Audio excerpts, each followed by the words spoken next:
Hello friends, आज हम एक कहानी दिखाने जा रहे हैं जिसका शीर्षक है जादू का घमंड।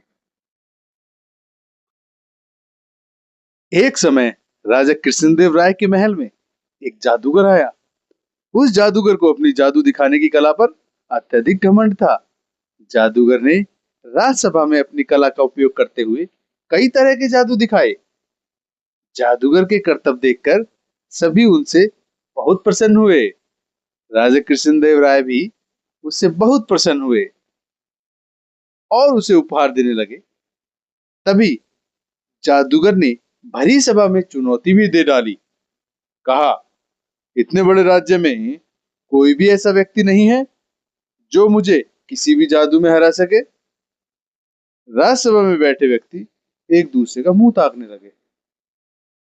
कोई भी व्यक्ति चुनौती स्वीकार करने के लिए आगे नहीं आया। दरबार में बैठा तेनालीरामा इस दृश्य को ध्यान से देख रहा था। तेनालीरामा ने कुछ देर सोचकर जादूगर की चुनौती को स्वीकार कर लिया। तेनालीरामा ने जादूगर से कहा, जो मैं कर सकते हो?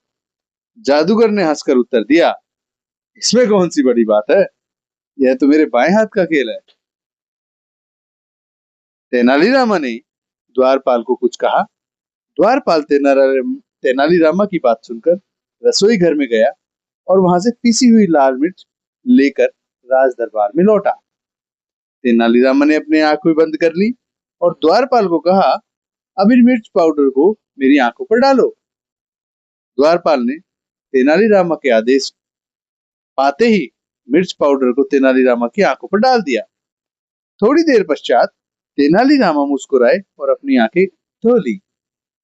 तेनालीरामा ने जादूगर से कहा, जो मैंने बंद आंखों से किया है, क्या अब तुम उसे खुली आंखों से करोगे? जादूगर ने अपनी हार तुरंत स्वीकार कर ली और शर्म के मारे सर झुकाकर राज दरबार से निकल गया। जादूगर का घमंड तुरंत चकनाचूर हो गया। राज दरबार में उपस्थित सभी लोग तेनालीरामा के इस करतब को देखकर बहुत खुश हुए। राजा कृष्णदेव राय ने भी इस कार्य के लिए तेनालीरामा को रत्नों से सुशोभित किया। इस कहानी की शिक्षा यह बताती है, हमें किसी भी बात का कभी भी घमंड नहीं करना चाहिए। धन्यवाद।